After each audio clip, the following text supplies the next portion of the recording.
Selamat malam teman-teman dan Pak yang sudah hadir di sini. Lalu tujuan kita hadir di sini itu untuk membahas yang namanya fungsi konstitusi. Sebelum kita lanjut ke fungsi konstitusi, yang pasti kita harus tahu dulu nih apa itu konstitusi.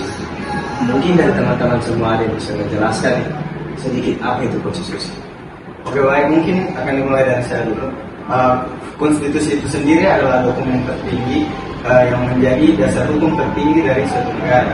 Konstitusi itu mengatur berbagai aspek dalam kehidupan bernegara, diantaranya mengenai dengan struktur pemerintahan dan juga hak dasar yang dimiliki oleh negara. Oke, baik, kalau kita lihat tadi pengertian yang Kak Rafael jelaskan tadi, berarti konstitusi ini sangat berkaitan ya dengan negara ya. Kalau begitu fungsi konstitusi bagi negara ini sebenarnya? Oke, di sini saya akan menjelaskan beberapa fungsi utama dari konstitusi. Yang pertama sebagai piagam kelangsungan negara. Di sini konstitusi berfungsi sebagai piagam kelangsungan negara yang memiliki peran dalam berdirinya suatu negara, di mana konstitusi menetapkan ideologi dan juga filosofis dari berdirinya negara tersebut. Salah satu contohnya seperti Pancasila dan Undang-Undang Dasar yang menjadi landasan atau pedoman dalam menjalankan kebijakan dari suatu negara. Yang kedua sebagai sumber hukum tertinggi. Di sini konstitusi mempunyai kedudukan hierarki yang lebih tinggi dari hukum-hukum yang lain, sehingga apabila ada peraturan di bawah konstitusi atau undang-undang di bawah konstitusi yang dibuat dan bertentangan dengan apa yang ada dalam konstitusi, maka peraturan di bawah konstitusi itu dapat dibatalkan oleh lembaga yang berwenang di bawahnya. Salah satu contohnya seperti Mahkamah Konstitusi. Dari yang dua fungsi konstitusi bagi negara ini, apakah cuma dua fungsi konstitusi bagi negara atau apakah ada lebih daripada itu? Mungkin teman-teman yang lain bisa jelaskan sedikit. Ya, masih ada nih Pak. Jadi saya akan jelaskan fungsi yang berikutnya, yaitu pembatasan kekuasaan pemerintahan. Nah, pembatasan kekuasaan pemerintahan ini berfungsi untuk mencegah terjadinya penyalahgunaan kekuasaan dalam suatu pemerintahan. Nah, konstitusi ini telah menetapkan batas-batas pemerintahan lembaga eksekutif, legislatif, dan juga yudikatif. Nah, kita juga mengenal ada mekanisme yang namanya mekanisme check and balance. Ini untuk memastikan adanya keseimbangan dalam pemerintahan kita. Ada di Amerika Serikat, metode check and balance ini sudah diterapkan. Jadi ada kongres yang dia istilahnya dia mengawasi presiden, dan juga sebaliknya presiden ini mengawasi kongres-kongres itu. Nah, selain itu ada juga fungsi berikutnya, yaitu perlindungan hak asasi manusia. Nah, seperti yang kita tahu, perlindungan hak asasi manusia ini melindungi hak-hak dasar dari setiap warga negara. Nah, jadi hak-hak dasar ini berupa kebebasan berpendapat, kebebasan beragama, dan juga perlindungan warga negara oleh hukum. Nah, di Indonesia sendiri ada perlindungan hak asasi manusia yang ditulis dalam Undang-Undang Dasar 1945 bab 10A. Dari itu adalah di samping itu, konstitusi itu menjadi kerangka kerja bagi penyelenggaraan pemerintah, termasuk pembagian kekuasaan, antaranya ada eksekutif, yudikatif, legislatif. Nah, aturan ini memastikan pemerintahan berjalan dengan adil dan sesuai aturan, serta mengatur hal-hal penting seperti pemilihan umum, pembagian jabatan, pembuatan undang-undang. Nah, dengan adanya aturan ini, pemerintahan itu dapat berjalan dengan lebih teratur dan efisien. Konstitusi juga beradaptasi dengan perubahan sosial, politik, dan ekonomi. Nah, melalui amandemen dan interpretasi, konstitusi dapat berkembang sesuai dengan kebutuhan dan aspirasi masyarakat. Misalnya di Indonesia, seperti yang kita ketahui, Undang-Undang Dasar 1945 sudah diamandemen sebanyak 4 kali ya. Jadi ini Undang-Undang 1945 ini dia diamandemen karena menyesuaikan ini dengan perkembangan zaman dan kebutuhan masyarakat, seperti itu. Nah, amandemen ini juga mencakup perubahan dalam sistem pemerintahan, hak-hak warga negara, dan mekanisme pengawasan terhadap pemerintahan. Lanjutkan dari ini perbincangan dari kakak Tigli tadi, saya mau menambahkan sebagai ini sedikit.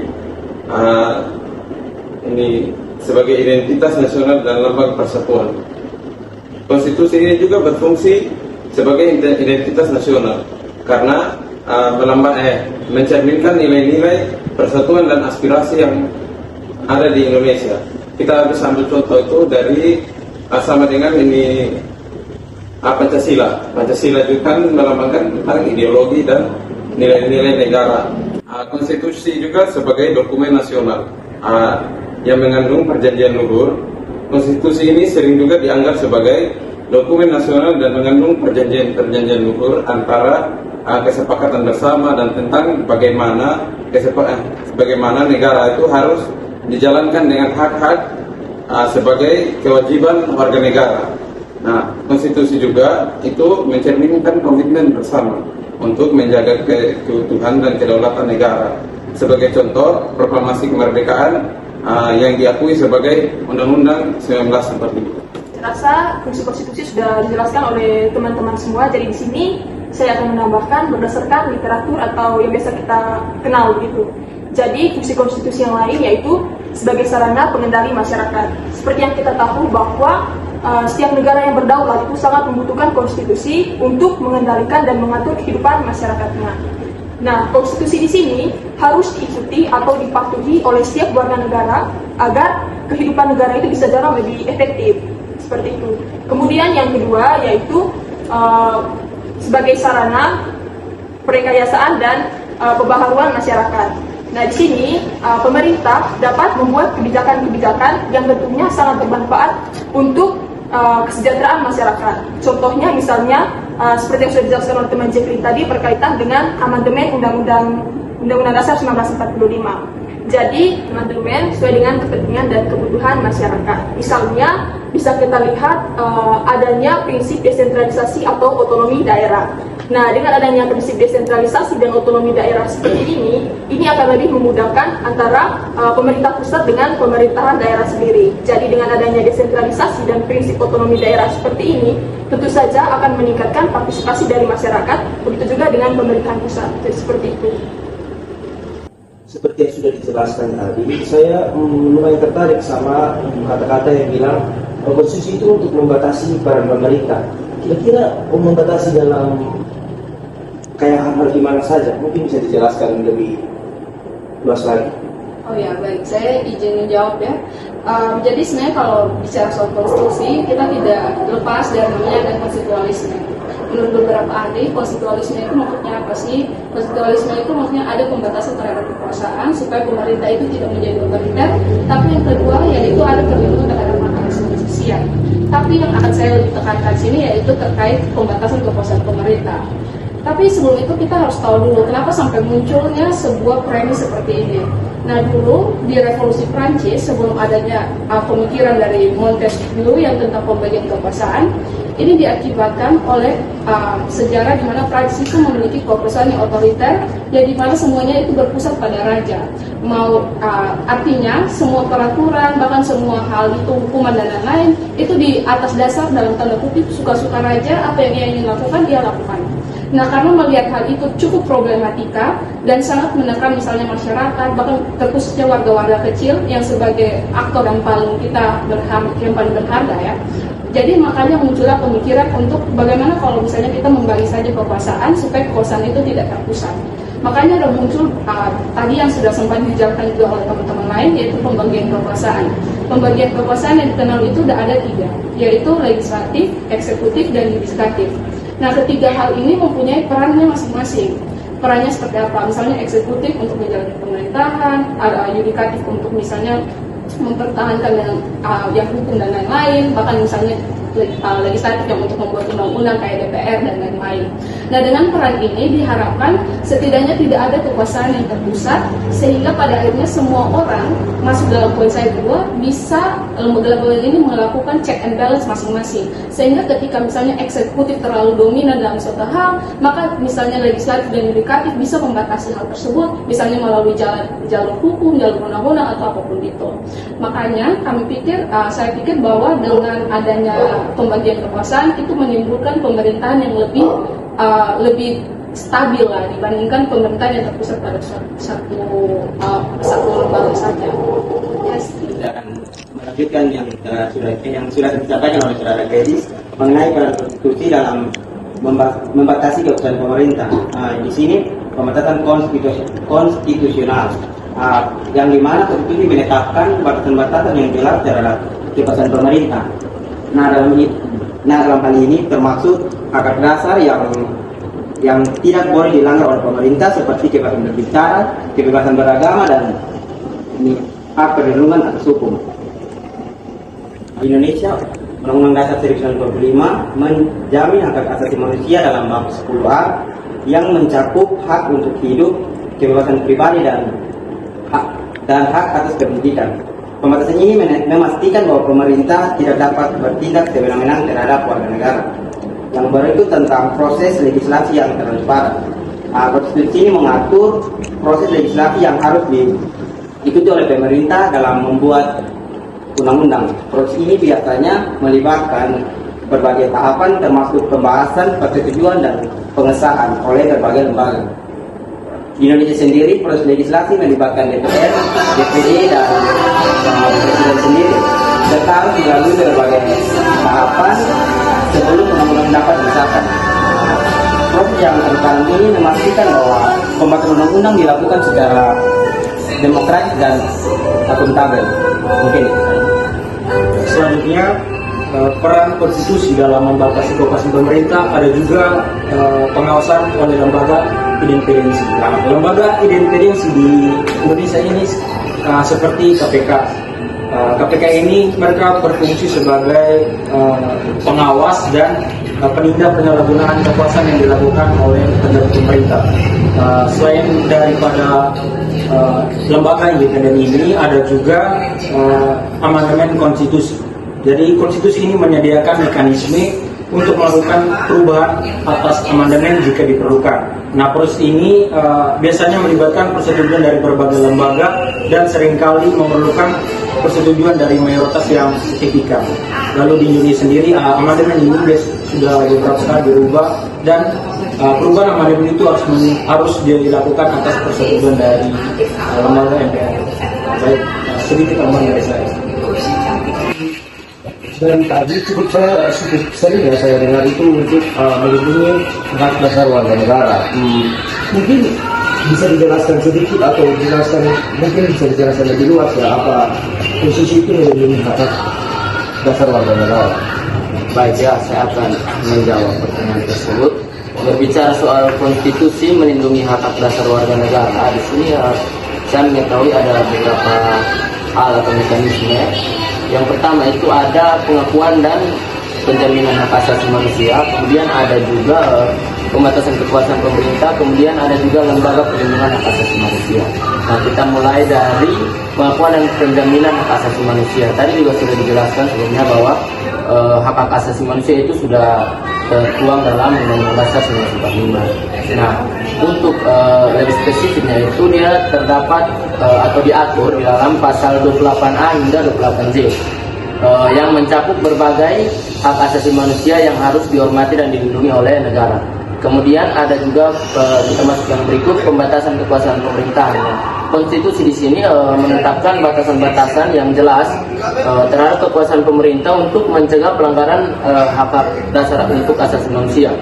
Ini juga termasuk mekanisme checks and balance yang sudah disebutkan, yang selalu memastikan bahwa tidak ada satu cabang pemerintahan pun yang memiliki kekuasaan absolut dan dapat melanggar hak-hak warga negara di negara tersebut. Kemudian kita masuk kepada yang ketiga tadi saya sebutkan adalah lembaga perlindungan hak asasi manusia. Konstitusi ini juga membentuk lembaga-lembaga perlindungan hak asasi manusia yang independen, kemudian bertugas juga melindungi hak dasar warga negara. Di Indonesia sendiri itu ada Komnas HAM ya, salah satu lembaga yang berperan di bidang perlindungan hak asasi manusia. Yang saya baik, lebih lanjut dari teman JSN terkait perlindungan hak warga negara, ini ada dua lagi, yaitu pertama peradilan yang adil, dan yang kedua amandemen berkaitan dengan amandemen juga. Nah, yang pertama, apa sih yang dimaksud dengan peradilan yang adil? Nah, sebenarnya ini juga sudah dijamin dalam Undang-Undang 1945 bahwa semua orang itu sama di mata hukum. Nah, berangkat dari hal ini, maka pengadilan tidak boleh boleh mendiskriminasi atau adanya kepentingan terhadap beberapa orang dan harus memutuskan suatu kasus misalnya secara objektif dan berdasarkan fakta, tidak memihak. Makanya lambang dari hukum sendiri kan kita tahu lambang yang Dewi tutup mata itu artinya tidak memihak atau tidak melihat latar belakang apapun dari orang tersebut, tapi Anda betul-betul memutuskan berdasarkan fakta secara objektif sehingga pada akhirnya mencapai prinsip-prinsip atau tujuan dari hukum tersebut atau tujuan dari pengadilan, kepastian, keadilan, dan kemanfaatan bagi setiap subjek hukum. Selain dari berangkat dari pengadilan ini, mengapa apa sih kaitannya dengan hak warga negara? Ketika misalnya Anda melakukan pengadilan yang adil, ini tentu akan berpengaruh terhadap hak warga negara. Karena banyak sekali kasus yang pada akhirnya hak warga negara itu diambil atau dicuri oleh, dalam tanda kutip, dirampas lah oleh pihak-pihak yang berkuasa atau pihak-pihak yang punya uang lah dalam tanda kutip dalam hukum itu. Pada akhirnya hak warga negara ini tidak bisa diambil, misalnya mereka dibatasi untuk berbicara contohnya, atau dibatasi untuk melakukan kebebasan mereka dalam hal-hal banyak lah. Teman-teman mungkin tidak asing lagi lah, kasus-kasus ini banyak beredar kok di luar. Selain itu, masuk dari poin kedua, saya sudah sebutkan dengan adil, tapi yang kedua itu amandemen. Nah sebenarnya di Indonesia kan tadi sudah sempat disebutkan juga oleh KJP tadi soal amandemen itu dia terkait. Sebenarnya kenapa sih amandemen itu harus adanya amandemen undang-undang? Setahu saya amandemen pertama kali itu dilakukan agar merubah kekuasaan presiden yang absolut, karena dulu pernah disebut bahwa Insinyur Soekarno itu adalah presiden seumur hidup. Nah melihat hal tersebut cukup problematik, pada akhirnya mereka melakukan amandemen terhadap Undang-Undang Dasar supaya kekuasaan presiden itu tidak absolut. Nah seperti juga yang tadi sebenarnya sudah banyak sekali disebutkan bahwa amandemen ini dilakukan untuk sesuai supaya progresif, sesuai dengan zaman, sesuai dengan aspirasi masyarakat yang terus berkembang dan seterusnya. Nah dengan adanya progresivitas melihat dari aspirasi masyarakat dan lain-lainnya, diharapkan ini tidak akan mencederai hak-hak warga negara yang harusnya dilindungi dan agar bermanfaat bagi setiap warga negara. Oke baik, dari yang sudah dijelaskan panjang lebar nih, saya mau tahu dong, kira-kira tantangan-tantangan apa saja nih yang dialami untuk dalam mengimplementasikan fungsi konstitusi yang sudah dijelaskan tadi di Indonesia. Mungkin supaya semuanya kebagian bicara, mungkin saya minta untuk dijelaskannya bergantian. Nah, ya kalau berbicara soal tantangan implementasi konstitusi Indonesia, yang menurut saya itu yang paling utama ya yang dialami di negara kita ini adalah korupsi. Nah, karena seperti yang kita tahu, meskipun korupsi itu sudah ditekankan dalam undang-undang dan konstitusi pun sudah ditekankan bahwa pemberantasan korupsi itu harus dilakukan sampai akar-akar. Namun dalam implementasinya ini masih sering sekali, bahkan bukan sering ya, implementasi ini masih sangat sedikit, masih sangat kurang dan sangat terhambat untuk di negara Indonesia ini. Karena dilihat dari kasus-kasus korupsi ini di Indonesia ini yang terjadi bukan kasus korupsi kecil, selalu kasus korupsi besar, dan kebanyakan kasus itu tidak selesai secara tidak selesai secara tuntas. Meskipun kasus itu contoh melibatkan pihak A, pihak B, pihak C, namun nanti ada beberapa pihak yang hanya dijatuhi hukuman dan berbeda itu hukumannya. Contoh pihak B bisa lepas, kemudian pihak A dan pihak C yang terlibat masuk penjara dan sebagainya. Jadi menurut saya tantangan terbesar yang dialami negara kita dalam implementasi konstitusi itu ada di korupsi. Mungkin dari teman-teman. Saya setuju ya soal bahwa tentang korupsi itu kan karakteristik orang yang biasanya melakukan korupsi itu biasanya mereka itu karakteristiknya money oriented, yaitu mereka hanya memikirkan uang. Pada akhirnya konstitusi seolah-olah di Indonesia itu bisa dibeli ya. Kalau kita lihat banyak sekali masalah-masalah konstitusi yang baru-baru mungkin atau ya teman-teman tahu lah. Nah pada akhirnya konstitusi itu tidak berjalan sesuai tujuan pada awalnya itu untuk melindungi warga negara, melindungi pemerintah supaya tetap stabil dan tetap berjalan tidak absolut dan lain-lain. Pada akhirnya itu semua bisa diganti dengan uang contohnya. Nah masalah korupsi ini cukup membahayakan terhadap konstitusi. Tapi dari saya juga menurut saya masalah tantangan dari penerapan fungsi konstitusi juga sebenarnya dari kebebasan pers dan kebebasan berpendapat. Sebenarnya ini bukan hal baru lagi kok di Indonesia tentang kebebasan berpendapat dan kebebasan pers, karena dari dulu zaman saya mau sebutkan tapi saya agak takut sebenarnya zaman presiden yang kita tahu lah, presiden dulu yang pernah sempat ada isu-isu mengintimidasi pers dan mengintimidasi masyarakat supaya tidak mengeluarkan pendapat tentang hal-hal buruk terhadap pemerintahan. Misalnya kalau tidak, Anda mungkin akan ditangkap contohnya, dan ya apapun itu. Nah, ini cukup berbahaya, padahal konstitusi itu harusnya check and balance-nya itu bukan hanya dari lembaga, tapi check and balance-nya itu juga dari masyarakat, supaya kita sama-sama untuk menjaga konstitusi ini itu berjalan pada arah yang tepat atau jalan yang tepat, supaya ketika ada kecenderungan dari orang-orang pihak-pihak berkuasa yang ingin menyelewangi, ingin membelokkan konstitusi tersebut, hal itu dapat dicek atau dibatasi oleh masyarakat sendiri. Nah, makanya kebebasan berpendapat, kebebasan pers itu menjadi penting supaya masyarakat itu didorong untuk lebih kritis terhadap pemerintahan, kritis terhadap konstitusi, supaya kita sama-sama menjaga konstitusi itu berjalan di arah yang tepat. Mungkin itu dari saya. Udah tadi sih. Konstitusi ini buat salah satunya perubahan konstitusi. Perubahan konstitusi ini membuat suatu tantangan di mana masyarakat itu merasa bahwa mereka punya hak bisa saja dilanggar, karena konstitusi ini kan bisa saja dirubah untuk kepentingan para politik atau para pejabat, sehingga bisa menjadi suatu masalah di mana masyarakat bisa saja tidak percaya lagi tentang hukum yang ada sekarang, hukum yang dipakai di masyarakat, karena konstitusi ini sering diubah untuk mengatasi atau untuk kepentingan pribadi. Jadi menurut saya salah satu tantangannya perubahan konstitusi. Mungkin dari yang lain. Baik, tantangan dari implementasi dari konstitusi ini tersendiri sudah disampaikan oleh teman Jasian dan teman Gladys tadi soal menyinggung soal korupsi. Jadi tantangan dari implementasi konstitusi itu sendiri, karena adanya korupsi dalam jumlah yang besar, tentu saja akan berakibat pada ekonomi dari masyarakat itu sendiri. Jadi karena adanya korupsi itu akan menimbulkan kesenjangan sosial dan kesenjangan ekonomi. Jadi dengan adanya kesenjangan ekonomi seperti ini, tentu saja kehidupan masyarakat atau implementasi dari konstitusi itu sendiri itu juga terhambat, teman-teman. Jadi saya rasa semua negara itu, negara-negara yang berdaulat sangat menginginkan setiap warga negaranya hidup di atas garis kemiskinan lah, seperti itu. Tetapi berdasarkan realitas dan fakta yang ada, bahwa masih banyak sekali masyarakat yang hidup di bawah garis kemiskinan. Nah, karena adanya hal tersebut atau fakta tersebut, tentu saja akan menimbulkan hambatnya atau terhambatnya implementasi dari konstitusi itu sendiri. Nah, faktor yang menyebabkan hambatnya konstitusi dalam hal kesenjangan ekonomi dan ekonomi sosial ini tadi, itu faktornya bisa saja disebabkan oleh infrastruktur atau pembagian sumber daya yang masih belum merata. Seperti itu. Mungkin ada tambahan dari teman-teman yang lain. Jadi baik, saya akan menambahkan dari interpretasi dalam pengadilan.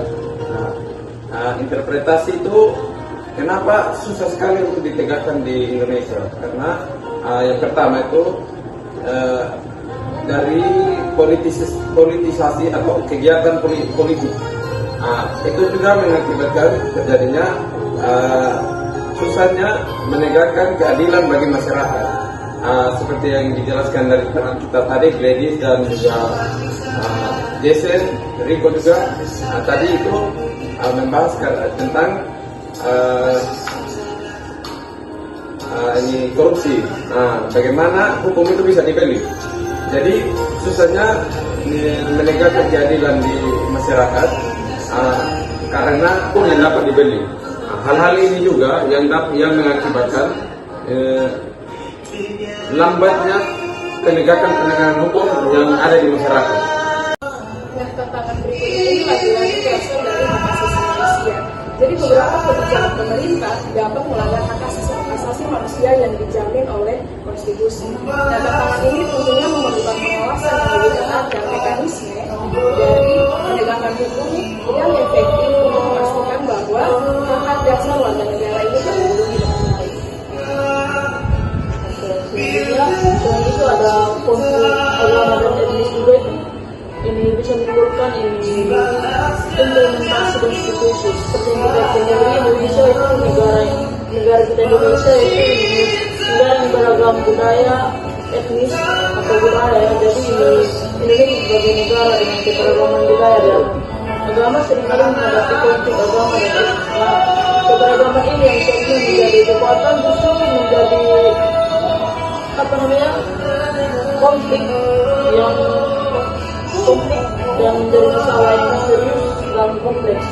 Terus tantangan utama dari konflik agama dan etnis ini yaitu terletak pada pengelolaan perbedaan secara harmonis dan adil. Saudara mahasiswa, tadi saya telah menyimak perbincangan kita mengenai fungsi konstitusi.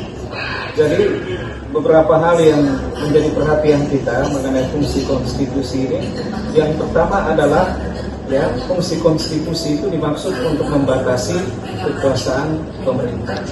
Maka ketika diamandemenkan Undang-Undang Dasar 1945, amandemen yang paling pertama adalah pembatasan kekuasaan daripada presiden, di mana kekuasaan presiden itu hanya 5 tahun dan sesudah itu dapat dipilih kembali untuk 1 kali masa jabatan.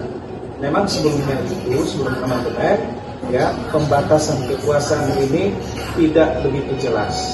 Sebab ketentuan di dalam Undang-Undang Dasar 1945 hanya menyebut masa jabatan presiden itu 5 tahun dan sesudah itu dapat dipilih kembali. Nah, kalimat ini yang menimbulkan berbagai penafsiran bahwa seseorang itu bisa menjabat sebagai presiden sampai berapa kali pun, yang penting masih dipilih. Yang memilih waktu itu adalah MPR, bukan rakyat. Kemudian hal yang menarik tadi yang disampaikan oleh mahasiswa mengenai sistem pemerintahan kita, di mana sesudah amandemen itu sistem pemerintahan kita adalah sistem pemerintahan presidensial. Nah, walaupun sistem pemerintahan presidensial ini kalau kita lihat dalam prakteknya ada dipengaruhi juga dengan gaya parlementer. Satu contoh, koalisi partai itu. Koalisi partai ini lebih banyak dipraktekkan di negara-negara yang menganut sistem pemerintahan parlementer. Jadi memang sistem pemerintahan kita walaupun dikatakan presidensil, tapi ada juga dipengaruhi oleh gaya parlementer. Lalu yang ketiga, mengenai hak asasi manusia. Hak asasi manusia juga, kenapa ini menjadi fungsi konstitusi dalam rangka melindungi kepentingan rakyat. Hak-hak kita itu harus dipastikan dilindungi pertama-tama itu oleh konstitusi.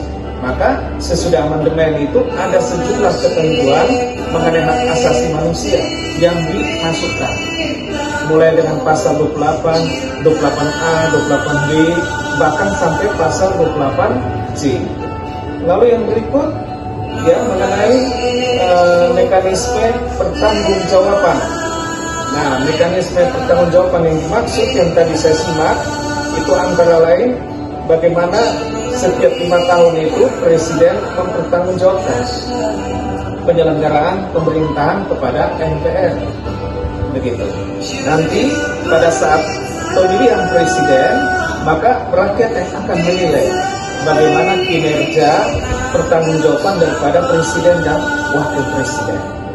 Kalau misalnya kita contohkan kinerja dari Presiden Jokowi pada 10 tahun lalu itu masih mendapat simpati, masih mendapat apresiasi, maka Presiden Jokowi itu dipilih untuk yang kedua kali.